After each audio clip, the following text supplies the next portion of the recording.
And I remember having a conversation on Twitter with a very prominent science communicator in the UK who didn't get video games at all and said, well, you should have put as a conflict of interest on your paper that you play games, because surely that's going to bias how you analyze your results.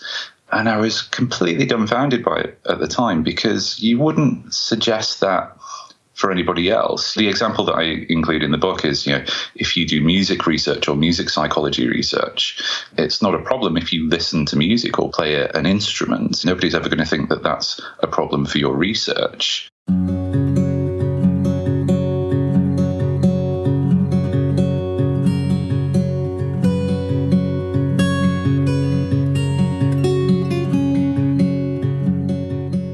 Welcome to Books and Ideas. I'm your host, Dr. Ginger Campbell. I started Books and Ideas back in 2006 so that I could share things that didn't fit on my brain science podcast. Since then, it has evolved to include guests from a wide variety of fields, ranging from science to science fiction. Today's episode is an interview with psychologist Pete Etchells about his new book, Lost in a Good Game: Why We Play Video Games and What They Can Do for Us. As always, you'll find complete show notes at booksandideas.com. You can send me feedback at docartemis@gmail.com or voice feedback via speakpipe.com/docartemis. Have you ever considered hiring a personal coach? The key tool of coaching is asking empowering questions to help clients live more fulfilling lives. I'm currently training to become a certified professional coach, and I will begin to accept a limited number of clients in November 2019. Meanwhile, I'm also doing some free introductory discovery sessions. If you think you might benefit from this approach, you can email me at docartemis@gmail.com. Pete Etchells, it is great to have you today on Books and Ideas. Hi, thanks very much for having me. So would you mind starting out just by telling us a little bit about yourself? So I'm a psychologist. So I think my technical title is that I'm a reader in psychology and science communication. I'm at a little university in the UK called Bath Spa University. And I spend a lot of my time research-wise looking at the effects that video games can have on us. So those big questions around whether if you play violent games, do they make you more aggressive? But if there are other types of games that are maybe more positive for us. I spend a lot of time doing that, but I also spend a lot of time doing science writing as well. So up until summer last year, I was the Science Blog Network coordinator for The Guardian. So I got the chance to kind of write about all sorts of things, not just on video games, but on psychology generally. So that's kind of the two sides to my career in a sense. One side is this psychological research on video games, and the other side is this science writing and public communication of science. Yeah, I think losing the science blogs from The Guardian is a great loss for the science communication community. Yeah. I can't remember who I interviewed last year. It's blanking on me right now, right about the time that happened. I'm not a blog reader, so it's not that I necessarily read those blogs, but I was always really glad to know they were out there. Yeah, it was really nice to have them there. It was a nice. It's difficult with these sorts of things because a lot of people didn't like those blogs, and I understand why, because there's a certain writing style at The Guardian, and if it doesn't tie in with your political ideology, then you're not going to like it so much. But one thing that I feel that the network did really well is something that's almost completely impossible to quantify in a way, in that I felt like we were really good at having conversations with the journalists at The Guardian, and sometimes they come to us and say, we've got this story, what do you think? And we would be able to say, based on expertise and evidence, whether it was a decent story or not. And we were able to damp down some of the rubbish that came across sometimes. That was really important. Yeah, and it's kind of one of the things that you don't realize happens behind the scenes when you have this close communication between scientists and journalists, is that they're able to have those conversations before something gets into the news, right at that starting point. And you only notice that when it's missing, and you get this deluge of nonsense that starts to creep into science pages. So I miss that camaraderie with the journalists at The Guardian, and obviously with the other bloggers as well. It was a really good team, but all good things, they've got to come to an end at some point. So we may just come back to some of that later, but before we talk about your book, in terms of telling us about yourself, your book has your story sort of enmeshed into it, which really I think is a great way to write science for a general audience. Would you tell us a little bit about the personal piece of the story, about how you ended up in this whole thing about video games and whether they're good or bad for us? So I remember having a conversation with my agent, Will Francis, a long time ago, a few years ago, about what the kind of book that I wanted to write was and how to write it. And one thing that stuck in my mind that he said to me all those years ago was that there's got to be a clear reason why you're the person who should write this, whatever it is that you're talking about. I knew that I wanted to write something about video games because that's what I do in my day job in terms of research, but it felt like there needed to be more to the story than that. I thought about it for a while, and video games have been a part of my life for as long as I can remember, really. I've maybe not interrogated that as much, certainly as I did when I was actually writing the book, but kind of up until that point, I'd never really thought of it in that sort of way, that there's this clear merging between what I do as a scientist and what I do as a kind of general hobby interest. But more than that, there have been a number of time points through my life where something big, potentially bad, has happened, and video games have helped me through that process. So one of the stories that runs throughout the book is about my dad. My dad died when I was 14. He had motor neuron disease. And there are very strong memories that I have around those times, such as when he was diagnosed and we first found out about it, and when he actually died, that video games almost came to the rescue, in a sense. And I think that plays into a wider conversation, a wider worry that people have around how immersive these things can be and whether it's a good idea to get lost in a game and to escape into it. We've got to be careful saying, everybody should do this because it's great for everybody, or nobody should do it because it's bad in the same way. But for me, from my personal experience, what playing video games allowed me was that space, basically, that time for my brain to process these really big, huge, life-changing things that had happened so that I could carry on with life later on. So I'm going to ask you a question that actually doesn't, something you don't talk about in the book. I think one concern people might have, at least older people might have, is that if you're going to be immersed in video games, then you're not going to spend any time doing something else, like, say, reading a book. Yeah. Because you picked Lost in a Good Game, obvious analogy to Lost in a Great Book. Yeah. So it always feels like underlying that sentiment, so this idea that why are you playing video games when you could be doing something else? And when I've had arguments with people about this before, the something else might be something like when you could be going out and playing in the real world outside.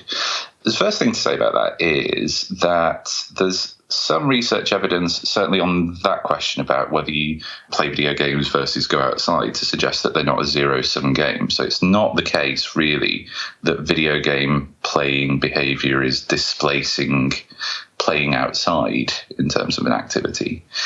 The question that, as you put it, really was, why are you playing a video game when you could be reading a book? Underlying that is the idea that one of these things is worthwhile doing, whereas the other one isn't. So video games are a waste of time, or they're vacuous in some way. Whereas if you read a book, then you'll be enriched in some way. That's where I maybe disagree with drawing that comparison or that contrast, in that there are really rubbish video games out there and really good books. So in that case, yeah, I'd say maybe read the good book instead. But vice versa as well. There are really trashy books out there, and there are some video games, and I talk about some of them in the book, that offer these absolutely amazing experiences in terms of allowing us to explore, say, things like grief or human emotion or human relationships in a really safe space, in a way that doesn't actually hurt anybody else, but allows us to do that as if we were actually in that story. And I think that's where the power of video games is. Naomi Alderman, the writer and games developer, talks about this a lot in terms of a really good book can make you feel sad for the main character or angry for the main character. But it's only in video games where you are placed on the center stage. You are the character, where you can be made to feel guilty for your actions, or you can be made to feel elated and things like that. They're really a unique entertainment medium in that sort of way. So I kind of feel sometimes when this competition almost is set up between games and books, or games and movies, or games and going outside, that very often it might be the case that people have a limited perception of what a video game is, a limited experience of it. They might think of it in terms of the major games like Fortnite or Call of Duty and things like that. But there are these other amazing games out there that are really kind of emotionally mature experiences. And if you play through them and play them the way that they're intended, can actually really enrich your outlook on life. I want to make it clear that I'm actually a gamer myself, because that always surprises people. And although I have never used video games exactly the way you personally described them in the book, I did once spend about maybe a month really immersed in Mass Effect. It was after the third game came out, and I'd only barely played part of the first game. But when I knew that I could take the character, from one game to the other, I went back and played the first game and the second game and the third game. And then I got to the end of the third game, and I don't know if you're familiar with Mass Effect, but unless you make a certain choice at the very end of the third game, your character dies. And that was caused quite an uproar in the community. But anyway, I went back and played the game all the way through because I was so attached to my character that the fact that she died, also the fact that I was able to play the main character as a woman was I think, a really powerful part of the experience. I was really fascinated by how I felt at the end. I mean, I was surprised how invested I was in the character. I wasn't expecting it. I probably spent, another 50 hours or something playing that game. It's the only one I've ever played through twice to get to the end. And of course, she died again. At that point, I just decided I'm replaying this very last bit to see if I could get to the part where she doesn't die. And I mean, I must have tried every choice besides the one that made her live. And I'm not going to spoil it because it was actually quite a letdown. It was really fascinating to me. And I was like, what makes this different? Of course, it was one of those games where you made choices that affected things. Once I was finished with that game, it wasn't like I was always doing video games. And you did a really good job of describing in your book how you went through these little periods where, you were really, really into this game, but you were doing your real life. And the other thing you talk about that I really wanted to highlight was you talk a lot about why it's difficult to study video games, and I really want to talk about that. But it was really interesting how you said most of the people who study them don't play them. Will you talk about that a little? Yeah, it's a really funny situation. Because that's not true for any other field of science. You wouldn't expect, most people who go into science go into some particular thing that they feel passionate about for some reason. So why is it a badge of honor in these researchers to say, I never played a video game? That just doesn't make any sense to me. It is weird, isn't it? So there is a subset of researchers out there that it's almost like a purity check in the sense that, you go to a conference and talk to games researchers and they say, I do video games research. And some of them say, but I don't ever play them. As though if you do play them, that's somehow compromising your research. And actually, so this is not something that I talked about in the book, but I published a paper on violent video games and aggression a few years ago. And I remember having a conversation on Twitter with a very prominent science communicator in the UK who didn't get video games at all and said, well, you should have put as a conflict of interest on your paper that you play games, because surely that's going to bias how you analyze your results. And I was completely dumbfounded by it at the time, because you wouldn't suggest that for anybody else. The example that I include in the book is, if you do music research or music psychology research, it's not a problem if you listen to music or play an instrument. Nobody's ever going to think that that's a problem for your research. In the same way that I imagine that if you do research on cancer biology, if the reason that you got into that was because somebody in your family had it, that's not a problem for your research, right? So I think where it comes from, partly at least, is the sort of background as to why people are getting into research in the first place. So I think one thing that struck me about video games research is that although it's not very good for lots of reasons that I go into in the book, I do genuinely think that everybody in the area is trying to do the right thing. But broadly speaking, I think people come from 2 or 3 general different backgrounds. So the people who I tend to find are very negative about video games and maybe don't play them as much and don't understand the mechanics of gameplay as much tend to come from a background where they got into this research area not because they have a love of games, but because they maybe come from a pediatrics background. And they've seen a lot of anecdotal cases in the clinic where parents have come in with problems with their kids, where they've not been able to get them off a video games console, or they've started acting up and in quite an aggressive way. And if you see enough of those single cases, you start to maybe try and figure out links or spot links which may or may not be there. So then if you make the jump to research, that's your kind of baseline, that you've got this suspicion that they're not so good because of the things that you've seen in the clinic. How can we do research that might inform that question? On the other side of the coin, I think you've got people who generally maybe do play video games a lot more, understand what their more nuanced effects are, but also maybe come from a more objective, either experimental research background or a criminological background. So they're people who are looking at these questions around whether video games are good or bad from us at a really general societal level. So you start looking at things like, well, when did violent video games start to be mass produced? What can we look at in terms of things like murder rates or violent crime rates, and can we see any correlations there? So I think it comes from the general background, the research background, as well as whether or not they actually play games. But it's a really interesting one. Like you say, it's something that I've not really come across in any other areas of research.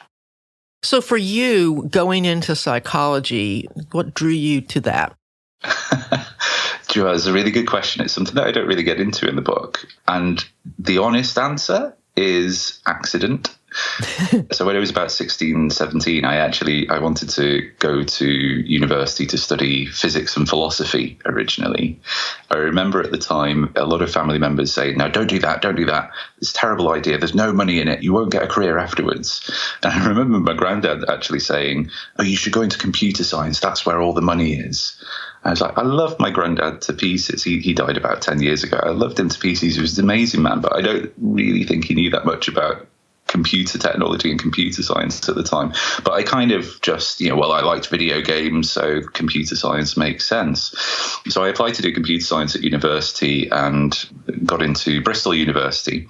And I was absolutely terrible at it. I was the world's worst coder.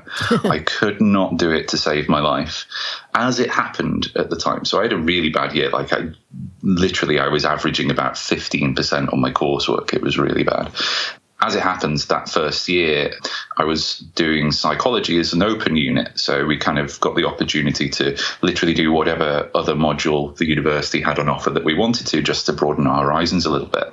I'd never really come across psychology in terms of an academic discipline before. And I thought, well, that sounds fun. I'll give it a go.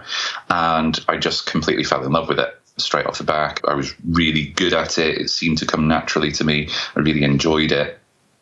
So at the end of my first year of university, I basically hit the reset button, quit computer science, shifted over to psychology and never looked back, really. I guess one of the ironies, the great ironies of that is that my PhD was in vision psychology, which I would probably say is about 85% computer science and coding. So I kind of came full circle at the end and had to learn how to code properly by the end of my studies. But by that point, somehow I managed to figure it out. How about you give us just a brief overview of your book, and then we can get into some of the key ideas. Sure. So the tagline is why we play video games and what they can do for us. And I guess that's really the two-pronged approach to what I was trying to do with the book. So part of it was trying to understand what draws people into them in terms of what their appeal is, what maybe predicts their longevity. And part of the reason for doing that was to try to understand some of that scientific research behind it. So we'll maybe get into this in a bit, but it is remarkably hard to do research on understanding the effects that video games have on people for a wide variety of reasons. But one of the most basic ones is that we don't really have a good idea of why people do play games to begin with. We've got a very basic idea. We play games because they're fun, right? And we enjoy doing fun things. But trying to break it down in a nuanced way so that if there are situations where the reasons that people play games are maybe not productive or not positive, we can actually identify those and do something about them, I think is a really important question to ask.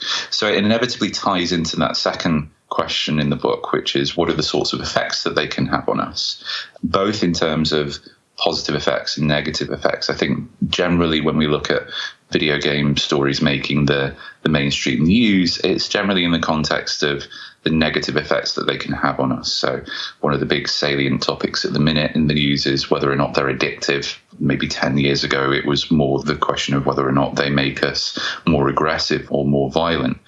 But if you accept that there will be negative effects, and I'm fairly dubious about the extent to which they're meaningful, but if you do accept that there are negative effects, then surely you've got to also accept that there might be positive effects as well. So trying to understand some of the research around that, I think, is important. One of the spoilers, I think, to all of this is that I'm not massively convinced that there are strong effects either way. I'm not convinced that they're melting our brains and making us all really aggressive people. But I'm also similarly not massively convinced that they do positive things in terms of improve our reaction times or improve our memory and things like that. Where I think there are positive effects is in the way that they can bring people together. So they can connect us in really new and interesting ways with people who immediately share a common interest. If you play a game with somebody else, then immediately you both like that game. So there's some common ground there. But also in that ability to allow us to explore the human condition, basically, which I know is a really vague term, but to explore things like emotion and loss and grief in relatively safe spaces, which then ultimately allows us to remember people that are really close to us, like in the case of my dad. So, we have this common perception that video games are quite an isolating experience, but I really don't think that's the case. I think that fundamentally they're about human connection and bringing people together. So the driving question is why we play? Yeah, I guess so. In terms of the academic sense of the why, so can we categorize people and can we understand the intrinsic motivations that drive people to play games so that we can maybe do something about those if we need to, but also the why in a more esoteric sense. What is it that draws me to that particular game or that particular genre of games? Why do I, for instance, or personally play Warcraft a lot? And, and try to answer that question, I had to really think about those questions, really. I'd not really thought about it. I'd not really interrogated my own video game play before writing this book.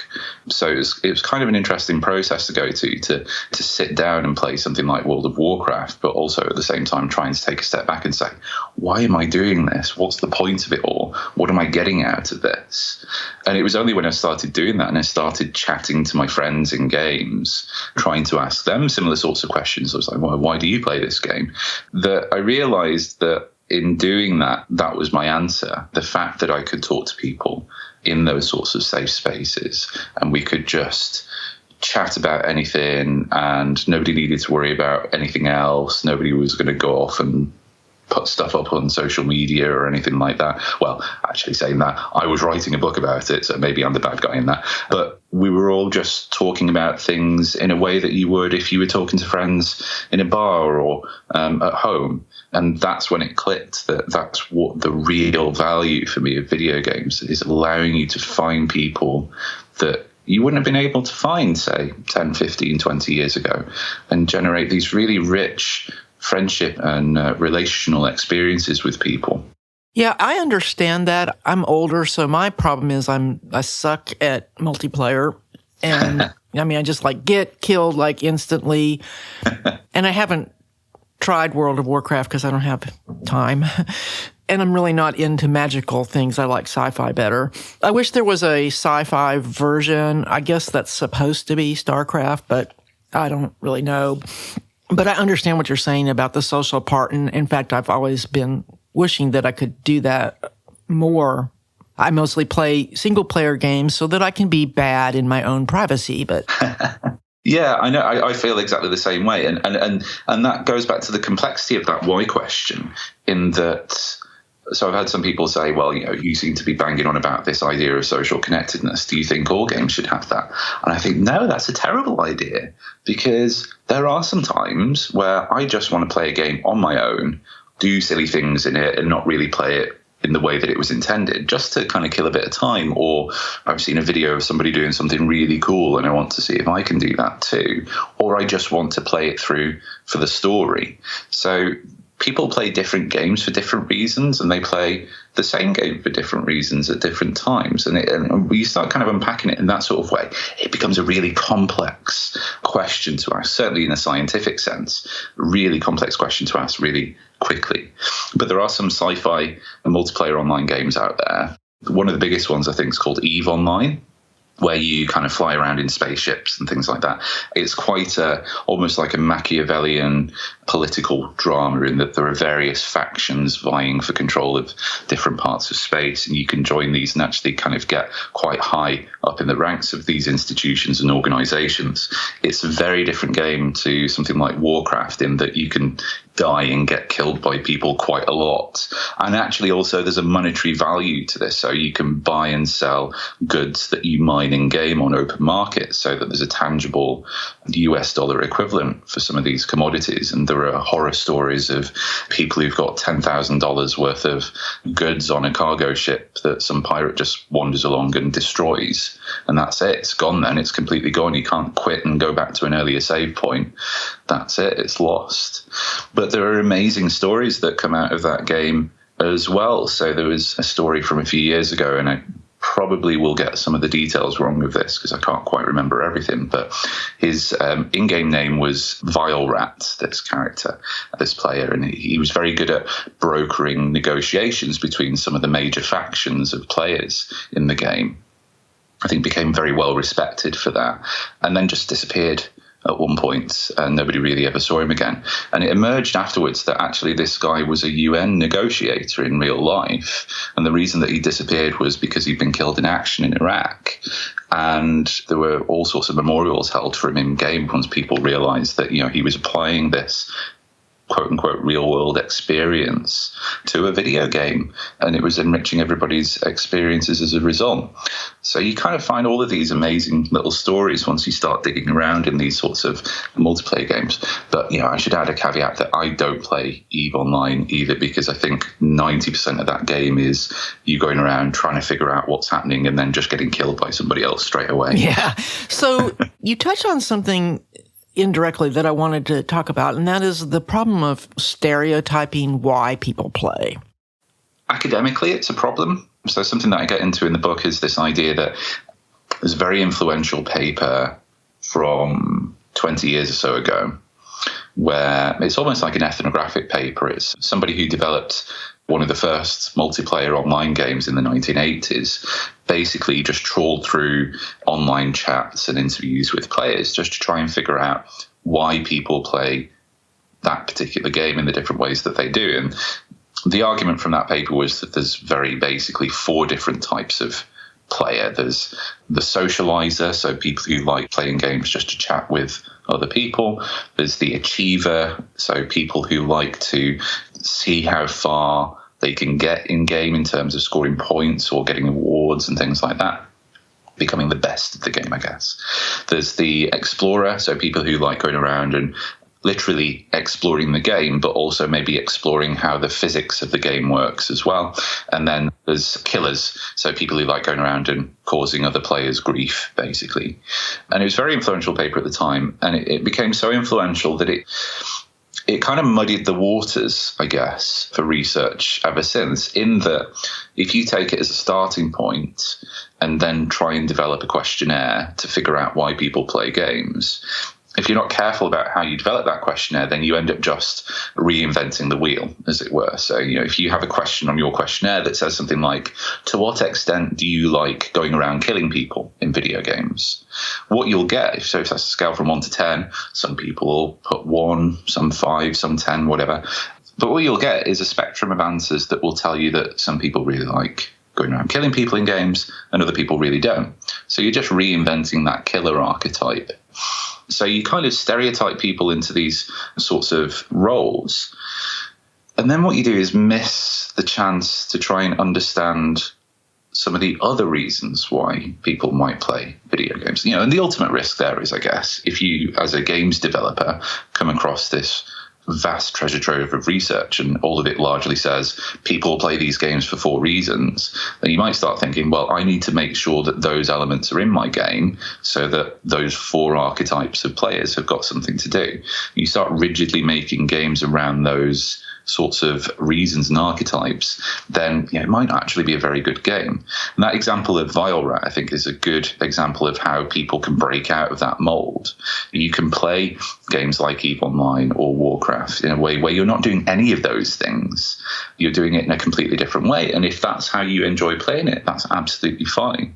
A nice example from Warcraft, for instance, literally the word war is in the name. So intrinsic in this idea is that you've got to go around and kill something at some point to level up.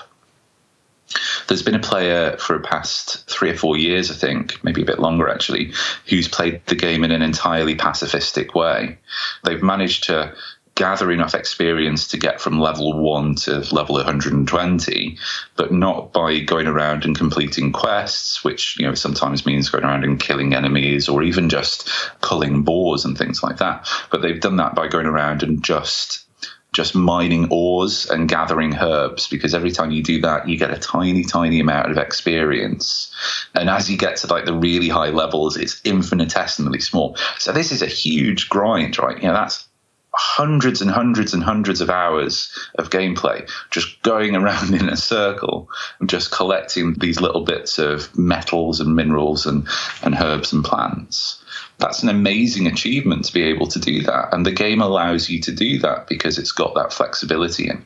And that's where the best games flourish. I'm going to interrupt the interview for just a minute to remind you that I need your help. Books and Ideas has been on a regular monthly schedule since January, and I need your help in getting the word out. Naturally, I hope you'll share the show on social media and post comments on the Books and Ideas Facebook fan page. But one thing that you can do that would really help a lot is an iTunes review. If you send a screenshot of your review to docartemis@gmail.com, I will send you an Amazon gift card. The games that allow players to use it and play it in really unexpected ways, I think, are the best experiences that we can afford them. And that's why the games that I think they're called Sandbox Games, where you can do almost whatever you want, are now so highly regarded. Yeah, definitely. And I think so. I've had a few people argue with me about this over the course of the book, in the sense that one strong viewpoint that I take in the book is that I personally really like what I think is a good game is something that has a really strong narrative, that's something that's got a good storyline that I can kind of get immersed into, and I can feel like A, I'm part of that story, but B, I'm having an effect on it as well. And I've had some people say, well, that's a rubbish definition of video games. That's not what makes a good game at all. I'm not saying that that is the default standard that everybody should apply to. And like you say, I think sandbox games are a really good example of this. Sandbox games completely defy that idea of narrative in that there is no narrative. There's no storyline. You're kind of placed in a world. If you take something like Minecraft, for example, you're literally dropped into a world and that's it. You know, if you don't move or don't press anything, nothing will happen. No quests will come up. Nobody will come along and say you should do this. So it's entirely up to you how you decide how to play the game. And that's great. It's basically like digital Lego, right? It just allows you this world which you can do whatever you want. You can go around you can do the same thing as the pacifist in Warcraft did. You can go around mining ore and doing nothing but. You can go around shooting skeletons if that's your thing. Some people in Minecraft have recreated things like the Starship Enterprise from Star Trek, like a full-scale replica of it.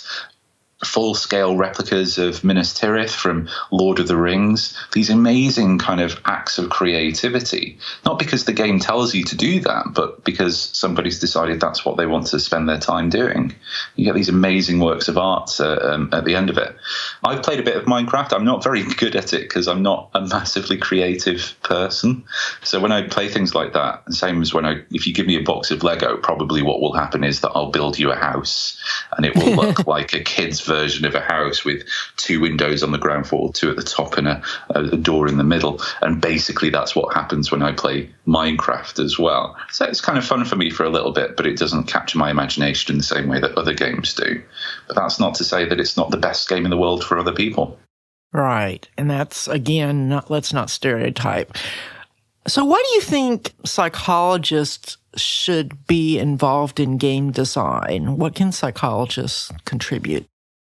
So the first thing to say is that there are a lot of psychologists who are involved in that. So not everybody who studies a psychology degree will become either an academic or some sort of registered psychologist. And I think one really cool route into applying psychology in your workplace is to go into games development in terms of things like user design and user experience. So there are some psychologists out there who are doing that.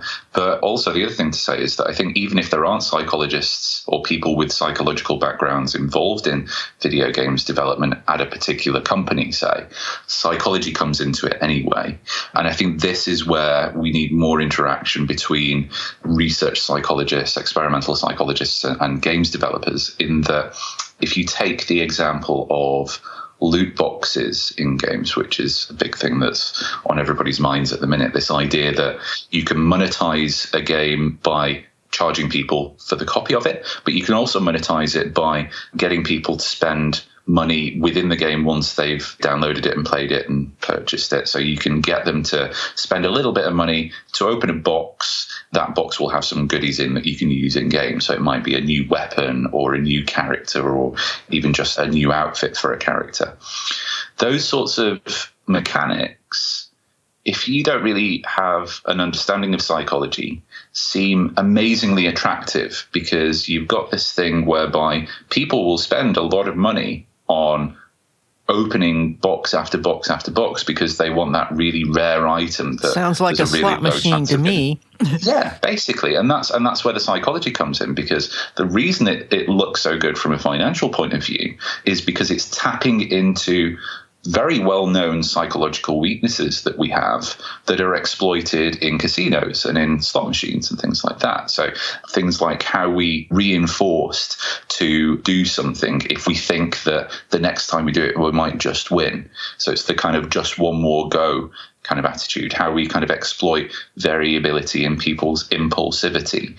Poker is a good mirror to this, in the sense that a lot of games, what won't happen is that it will say, would you like to open a loot box for $5? What will happen is that the game will say, do you want to buy 100 credits for $5? And then it will say later on, do you want to open a box for 100 credits? So it kind of dissociates the literal hard-earned actual cash from the actual thing that you want, because there's this middle ground in that you've got to buy some credits first. And we use that same tactic employed in poker, basically. So you don't play poker with real money. You buy a bunch of chips, and then you play poker with chips, which are not money, but they represent money in some way. So if you get X number of chips at the end of it, you can cash that back in and get some money out. And part of the reason for using that system is that it dissociates you from the monetary value of what it is that you're doing. So there's a lot of similarities between some of these new ways that video games are being monetized, and therefore the way that they're tapping into encouraging people to spend more money within games, and what we see used in casinos. There may be some developers out there who are doing that cynically and deliberately. The impression that I get from talking to developers is that they just don't realize those effects that those mechanisms can have. Whereas if you get psychologists talking to people in an advisory setting or on an advisory board for games developers, then they can hopefully show them the ethical issues that implementing some of these mechanisms can have. And hopefully what we want to get out of this at the end of it is a situation where we identify specific mechanisms within games that actually don't have an impact on your experience of it. If you take loot box systems out of Star Wars Battlefront, for instance, it's not going to affect the quality of the game. It's still a Star Wars game where you get to enact these massive battles from the movies. You know, like, loot boxes doesn't have any impact on that whatsoever. So if you can kind of show people what the effects of these things are, try and maximize the positive mechanisms in games and minimize the negative mechanisms, what we're doing is making video games a better experience for everybody. So it kind of seems like a win-win situation for games developers to talk more to psychologists about this sort of stuff. So I want to talk about the challenges of trying to study video games scientifically, because we're sort of rounding the addiction issue indirectly here. But before we do, just from the psychology standpoint, one of the things you address in the book that I think is good to talk about is the kinds of effects of cognitive bias that come in. I don't know whether to put this before or after the question of what makes it hard, so I'm just going to ask it. One of the problems with video games research is that there's a perception that these are trivial questions that we're trying to ask. You know, video games are always seen as a bit of a childish thing, wrongly, in my view. And there's this weird paradox because on the one hand, you know, if I say to people, I'm a video games researcher, I invariably get sort of smirks and smug looks where people say, oh, so you doss around basically and you do nothing but play video games all day. But, you know, at the same time, those are the same people that are really worried about these really detrimental effects that video games might have on us. And that it doesn't seem to mesh well, those two viewpoints. But part of the issue as well is that it's actually remarkably hard to do video game research well because these are such esoteric and poorly defined, but also constructs that change in terms of what they mean over the years. You know, what a video game was 30 years ago is very different to what a video game looks like now. So because it's so hard to do research in this area well, and the violent video game question is a good example of this. So the question of whether if you play a violent video game, does it cause aggression? Trying to do that sort of work well is not easy because you've got to think really hard about what is it specifically that you're interested in testing. So if you read a lot of the research on the aggression question, invariably in the introduction to these studies, they will talk about situations in the US where there's been a mass shooting in a school. And in the aftermath of that, the media has gone into the killer's background and invariably they've played video games. So as a kind of rationale for doing these sorts of studies, the argument is there's the possibility that if some people play these types of violent video games, that it may lead them to commit these absolutely horrendous acts of societal violence. So we need to understand whether violent games cause aggression or not. That's an important question to answer. But it's very hard to answer in a lab because what you need to do is manipulate violent levels of content in a game and then see how that impacts on some sort of aggression measure later on. Now, ethically, as a psychologist, that aggression measure can't be how many people do you injure or how many people do you kill. You can't stick people in a lab and see if they attack each other. It's just, you know, it's never going to happen as a study. So this is where the problem comes in because we've got to use these proxy measures of aggression, things that kind of look like aggression but are not people physically hurting each other. The problem with those sorts of studies, therefore, I don't want to necessarily get into too much detail because it's in the book, but there's a lot of flexibility in the way that you can analyze that data. So a lot of flexibility in how you define that proxy measure of aggression. And then later on, a lot of flexibility in how you pick out that aggression measure for statistical research analysis purposes. So there have been some studies that use a specific measure of aggression to try and answer this question. And there have been, say, 150 studies that have used that measure over the past few decades. And around about 180 to 190 ways in which they analyze the data from that study. For every one new paper that comes out that uses this method, there are 1.2 new ways of analyzing the data. That's fine, in a sense, if there's a really strong rationale for that. But very often there isn't. And one particularly worrying study a few years ago took about 30 or so of the different ways in which people analyze data from this one method, took a single data set and analyzed it in all of these different ways, and found that you can essentially show whatever you want. You can show that violent video games definitely do cause aggression, or you can show that they definitely don't, or that it's non-significant and we don't really know what's going on. And that means that the finding that you get, whether there's this causal effect between playing violent games and aggression, has nothing to do with the data that you collect. So it has nothing to do with the experiment, basically. It has everything to do with the decisions that you make as a scientist in terms of how you're going to analyze that data. And this is where things like confirmation bias creep in, because if you take a starting point of somebody who is absolutely convinced that violent games are bad for us, then it's more likely, and we know this from the literature in the sense that I know if I read nothing but a particular researcher's name on a new paper, I know what that paper is going to say before I've read anything else. That's not really a position that we want to be in. Now, I'm not saying that those people are doing it deliberately. What I'm saying is that I think what happens is if you're convinced that violent video games definitely cause aggression, and there are 180 different ways in which you can analyze your data, so you run a data analysis the first time, and it shows a null result. It shows that there's no effect of games on aggression. You might go at that point, well, that doesn't make sense because I'm sure that there should be an effect based on all of this other research that I've done before. Maybe I've done the stats wrong. Maybe I should have done it another way. So you analyze it another way and you get the same result. So you go, oh, I've still not done the stats right. You analyze it a third time and you get the result that you think you should have found, i.e. that the games cause aggression in this case. And you go, that's the analysis that I should have done in the first place. So I'll just run with that. So the first problem is that it might be the case that that's the only analysis method that you report in your study. So we have very little evidence that you've gone through this fishing expedition, basically. But the other problem is that you've done just that. The more statistical analyses you do on the same data set, the higher your chance of finding a false positive, of finding a finding there, when actually what you've just done is introduce lots of statistical noise.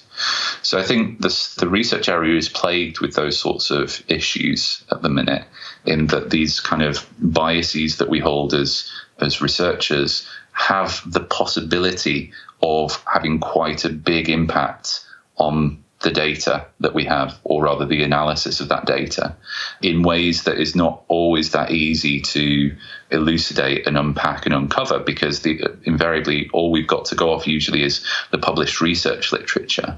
And if you've not reported everything that you did in that, then it's very difficult to figure out what's going on. I think that is changing a little bit in terms of more and more we're starting to see scientists in this area and in psychology generally share their data, so make it more open and share their analysis scripts. It's not going to fix everything, but it's a way of keeping people more honest, and I think that's a good thing. And again, what you tend to find is that if you look at just those studies where people have shared their data and people have been very open and they've pre-registered their analyses, so they've said before they collect any data, this is what I'm going to do with it afterwards. Those studies tend to show that if there are any effects of playing violent video games on aggression, they tend to be really small and they're probably not worth worrying about. Whereas it's the studies where it's very difficult, if not impossible, to get hold of the data. The analysis methods aren't pre-registered, so you can't tell what's happened leading up to the point that the paper's been published. It's those sorts of studies that suggest that these are massive effects, and these are something that we should be really worried about. And this is something, this whole issue is not just about studying video games. This is a big thing in psychology in general. The problem of replication and tendency to only get positive findings published. So you've brought out the two big things that are going on to try to improve this, pre-registering. And that should also include getting something published before you've got the results. You're going to publish this because it's going to be an important question. And the one thing you didn't mention in your book that I think is relevant is the importance of replication. I mean, you mentioned it, but the fact that journals don't want to publish replication. Well, how are you going to get scientists to do replication, which is supposed to be a very important principle of the scientific method, if they're in a world where they have to publish, but if they spend time doing replication, it won't get published? That's not just psychology, that's science in general. Yeah, replication generally is a cornerstone of science. And it was actually problems with replications that actually kickstarted this crisis in psychology coming up to 10 years ago now. So there's a very famous paper that came out that suggested, on the back of what seemed like very robust experimental psychology measures rather than kind of wishy-washy self-report things, that precognition and psychic ability was a thing. So, there've been tons of studies on this sort of stuff over the years, but they tend to be a bit rubbish and you can pick them apart pretty easily. With this study that came out about 10 years ago, it was using really good, well-established measures that are used in memory psychology, and appeared to show this effect whereby if you give people a list of words of about 40 words to look at very quickly, and then immediately get them to say which of them they remembered, and then about 20 minutes later have a computer randomly pick a subset of the 20 from the original list of 40, it turned out that people were more likely to remember the words that were going to be shown to them 20 minutes into the future. So the problem here was that either this study is right and everything that we know about time travel and psychic ability and ghosts and precognition, all of those sorts of things, need to be thrown out the window and we need to rewrite the laws of physics, or something is so fundamentally broken with the way that we conduct psychological research that we have to really look back to basics. So what actually happened in the aftermath of that study being published was that a number of groups around the world did try to replicate it, and they reran a version of the study. They didn't find the same results, but they couldn't get it published. They couldn't get it published, particularly in the original journal that had published this amazing, groundbreaking, reality-defying study. And the reason that original journal wouldn't publish it at the time, they said, well, this is a replication. It's not novel. It's not original. You've not shown anything new here that furthers our understanding, which is infuriating, isn't it? Because yes, they have actually. They've shown that psychic ability does not exist. So, that should have been there to correct the scientific literature. Now, they did eventually manage to get that paper published, but the problem that we then started to realize was that if this is happening a lot, if you get a really novel, exciting, positive finding and that gets published in a really big journal, high impact journal, because it's so counterintuitive or so exciting, but actually 100 other people have tried to replicate this study. They've not found the same effect, but they've not been able to publish it. Then the psychological literature or the scientific literature is just littered with these effects that don't actually exist. So you can get into quite a disparate way of thinking around this, quite a negative way of thinking about it in terms of, you start thinking down that sort of route, you think, oh, well, God, we don't know anything about psychology anymore.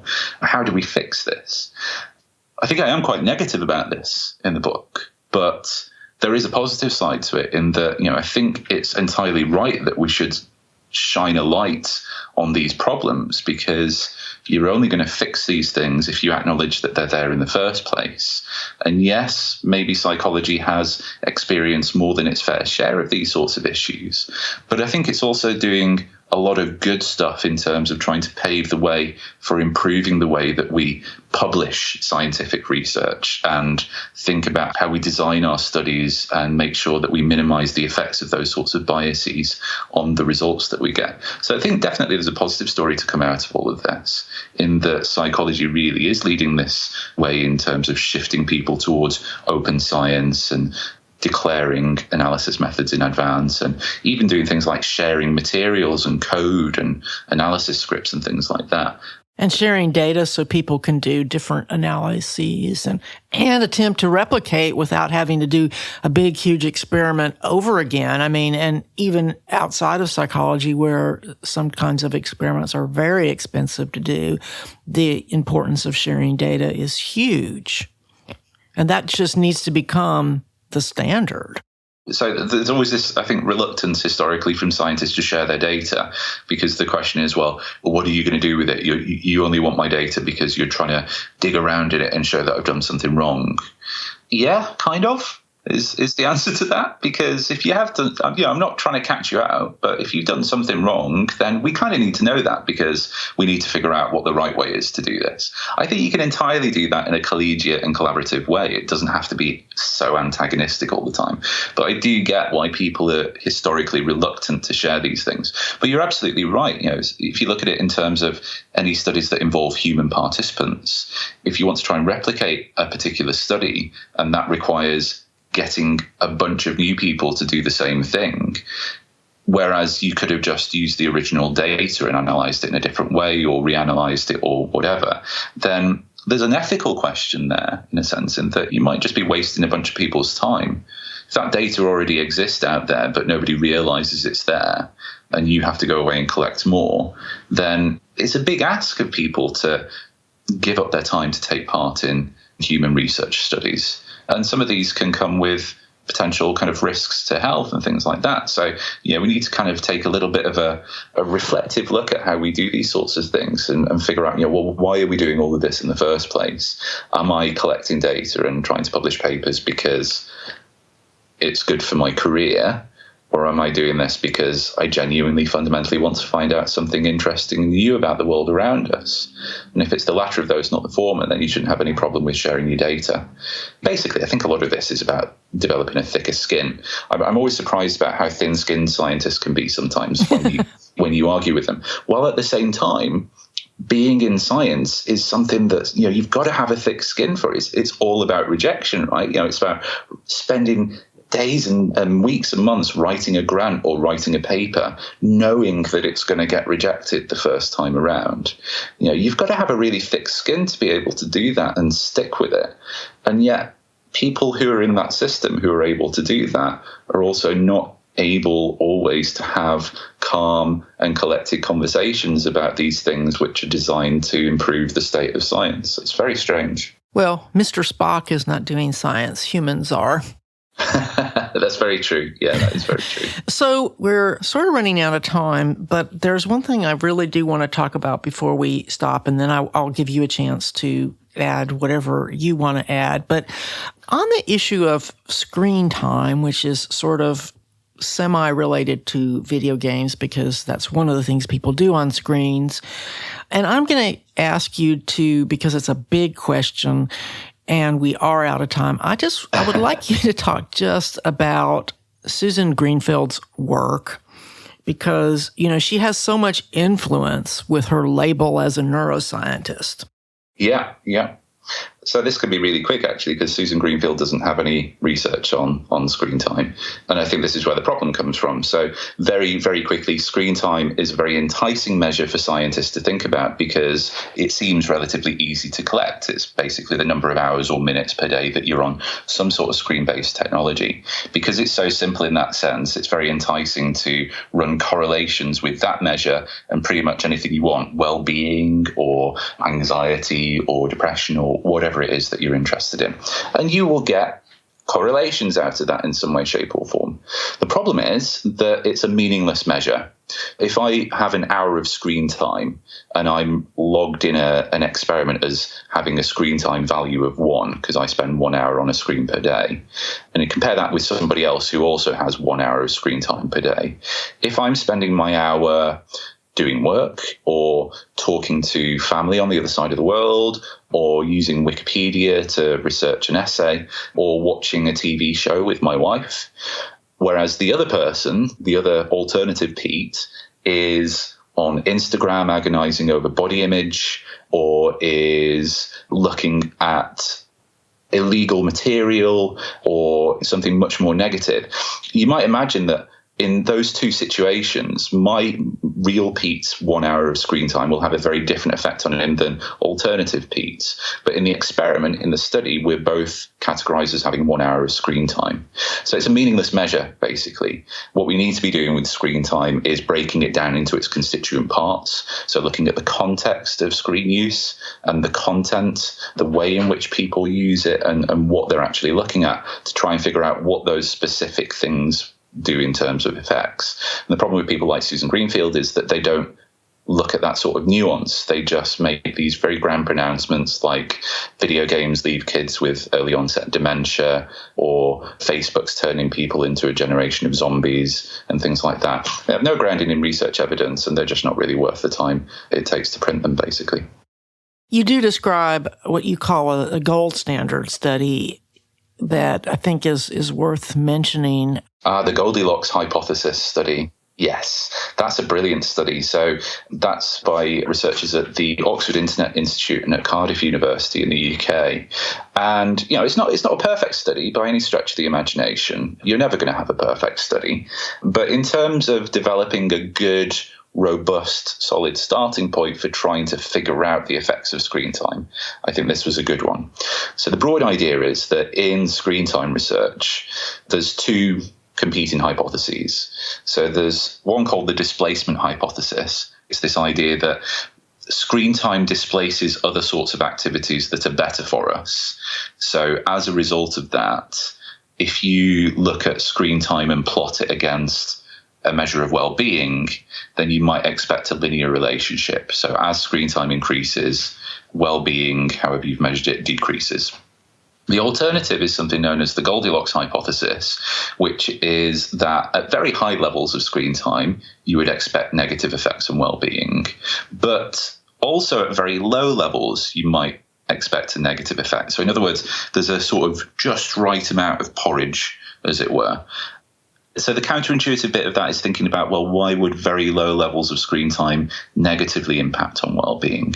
If you think about it in the context of kids in the playground, if everybody's watching a new TV show or has watched something new on YouTube or is playing a new game and they're all chatting about that, but you're the kid whose parents don't allow them to play video games or go on YouTube or have a phone or anything like that, then you're going to be socially isolated from your peers and excluded from them, and that's going to impact on your well-being. If you're not allowed to use Wikipedia for your teaching and learning or use the internet to do research for an essay, again, that's going to have a negative impact. So the argument is that, there's some point between 0 and whatever number of hours of screen time where actually you'll see a peak in well-being. And essentially that's what they found in this study. So they pre-registered the design. All of the data is openly available. They pre-registered their analysis methods so that they could protect somewhat against people saying, well, of course you found that because that's what you said would be the best thing. Basically what they found was that if you break it down by different types of screen time, so video game use, time spent on YouTube, time spent on phones and things like that. So you break it down by the type of, but also by the time of week. So compare weekdays versus weekends. You see different effects for different types of screen time. So basically, on average, the peak of these curves is around about 3 to 4 hours of screen time per day. It tends to go up a little bit more on the weekend because you can afford to spend more time on this sort of stuff. And it varies a little bit by the different types of screen time. But that was a really nice study because it was one of the first that used these really robust methods to show that actually 3 or 4 hours of screen time a day sounds like quite a lot, but it's probably nothing to worry about. 7 to 10 hours a day, you start to see negative effects on kids' well-being in particular. But actually, it's fairly comparable to no screen time per day, really. So all of these effects are very minor in a sense. They're not big shifts in people's well-being that we need to worry about, but also we need to be careful that we don't go down too much of a precautionary approach and withhold access to screens for kids, because actually there are some benefits that they can get from them. Yeah, and we're not talking kids under the age of 2, because No. I still think that advice of not doing that under the age of 2 makes sense, because kids under the age of 2, they need to be learning how to do things in the real world. And they also don't need their parents sitting some screen in front of them as a babysitter. Yeah, I think it's a really difficult conversation to have, but I think you're right about this. So I think talking about screen time limits and bans, whether it's for 2-year-olds or 5-year-olds, I think is maybe the wrong way to go, because we've got various tiny threads of evidence that suggest that bans don't really work. What I think is more important is education around the effects that screens can have, and education in terms of not using an iPad as a digital babysitter, but that it's okay to use an iPad with a child under the age of 2 as long as it's for small amounts of time and it's a collaborative experience. So you're sharing that experience with them as a parent, and you're basically using it as a vector for the relationship that you're developing with them, but you're not using it as the sole route through which you communicate with your kid. I think it's a very tricky thing to navigate, but there's a difference here. And, again, it goes back to that idea of what do we mean by screen time, and the important things being the context of the use and the actual content.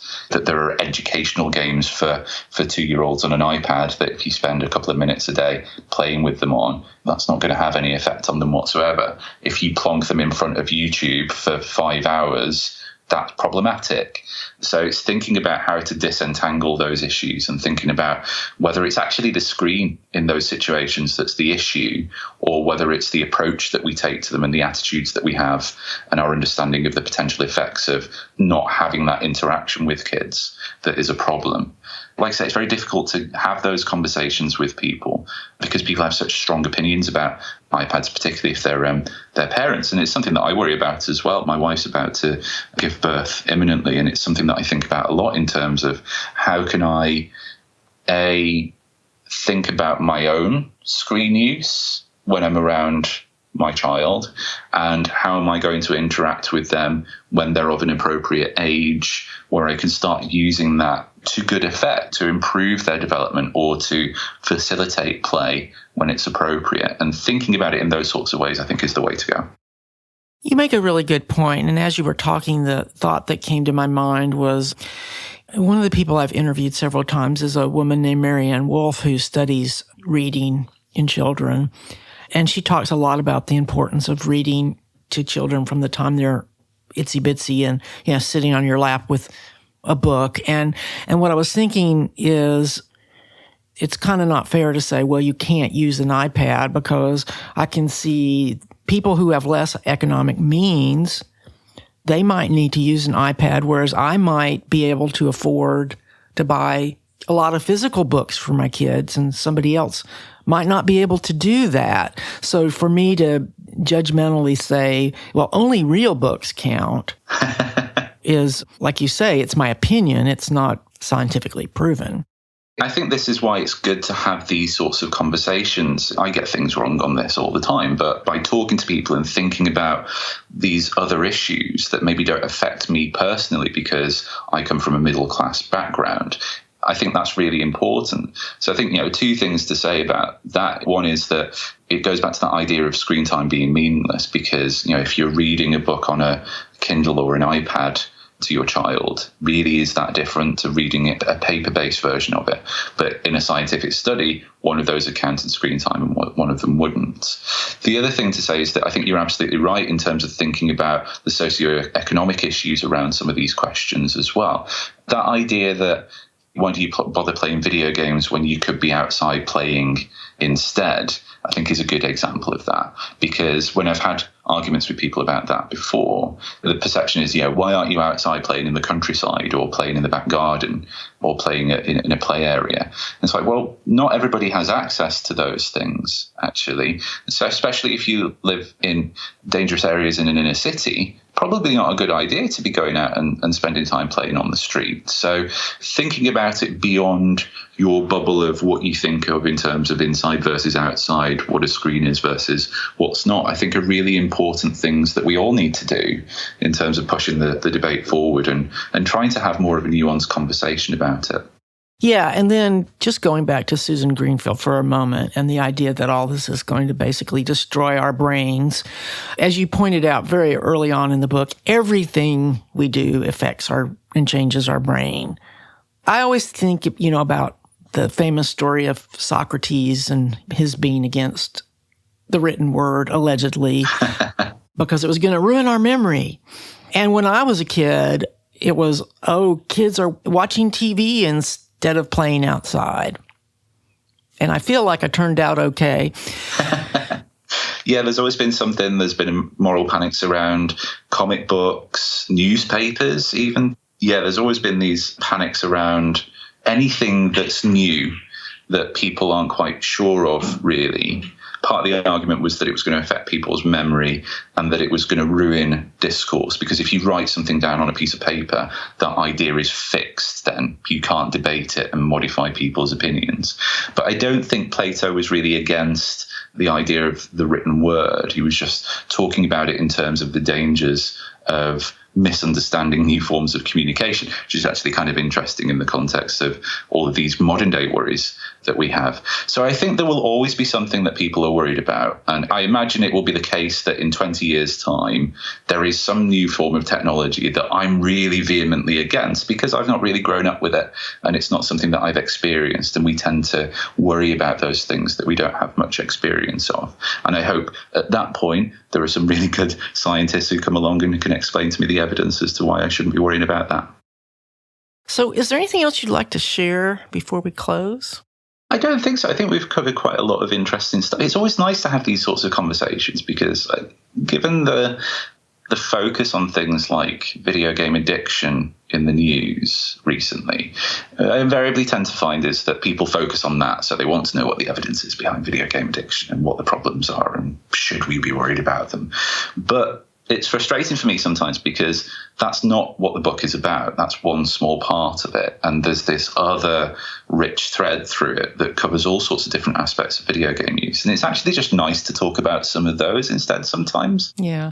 And we left a lot of stuff out, so people definitely need to read the book. Yes. Yeah. Thank you very much. And I hope everybody enjoys it as well. Well, I really appreciate you taking the time to talk with me. No worries. Thank you for having me on the show. I want to thank Dr. Pete Etchells for taking the time to talk with me about his new book, Lost in a Good Game, Why We Play Video Games and What They Can Do for Us. This is not a dry book about science or video game history. It's a highly personal and engaging account about what we do and do not know about the impact of video games. I highly encourage you to read it if you want to learn more about the topics we discussed today. However, the key point I want you to take away is that there is no solid evidence that video games are either harmful or beneficial. The subject is inherently difficult to study and highly vulnerable to bias. The next time you hear something in the media about video games or other types of digital media, be skeptical. Remember that correlation does not equal causation. And more importantly, since scientists are human, they are prone to exaggerate or manipulate their results. That's why Etchells and others advocate for study pre-registration and open sharing of data. If you're interested in learning more about the studies we talked about today, please visit booksandideas.com. I'm going to include links to these papers and Etchells' book in the show notes. I would love to hear what you think. You can send me email at docartemis@gmail.com. voicemail via speakpipe.com/Doc Artemis. You can also post comments on the Books and Ideas fan page on Facebook. And don't forget that if you post a review in iTunes and you send a screenshot to docartemis@gmail.com, I will send you an Amazon gift card. I'll be back next month on the 15th with a new episode of Books and Ideas. In the meantime, I hope you'll check out my other podcasts, Brain Science and Graying Rainbows. Thanks again for listening. Books and Ideas is copyright 2019 to Virginia Campbell, MD. You can copy this show to share it with others, but for any other uses or derivatives, please contact me at docartemis@gmail.com. Theme music for Books and Ideas is The Open Door by Beatnik Turtle. Please visit their website at beatnikturtle.com.